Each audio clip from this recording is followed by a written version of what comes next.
I've done some extreme camping in the past, and I wish now that I had taken some photos. I didn't have a video camera back then, but my dad and his buddy and his boys and us, we would go to the Adirondacks hunting up there, and we'd go back in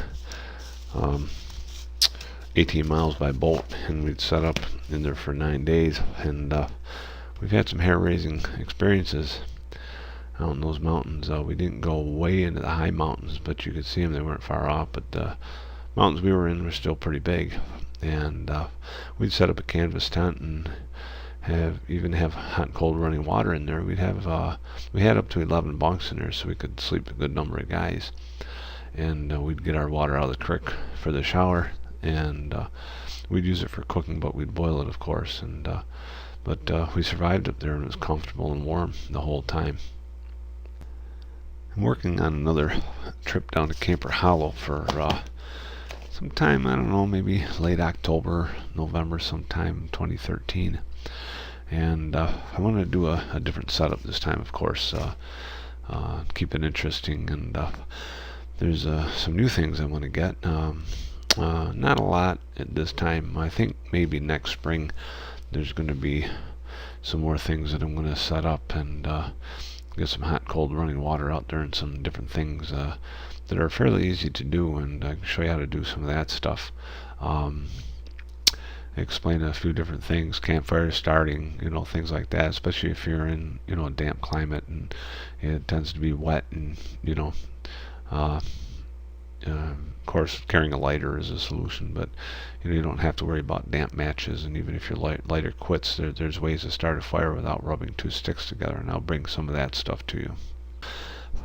The photos you've been viewing are from the first trip I took to the area that I call Camper Hollow now, and it was in the winter time, and we actually got there after dark.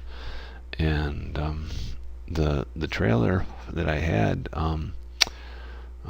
fortunately I'd bought that a couple years before this trip, and it came in handy.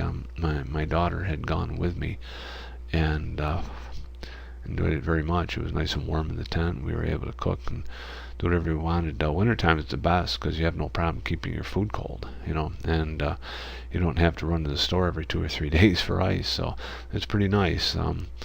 And we had plenty to do. We were out there just for a weekend, although I would have liked to stay longer, but as you can see from the photos, it was comfortable. And when we first got in there, it was a little cool, but as the heat kept going, it warmed up nice.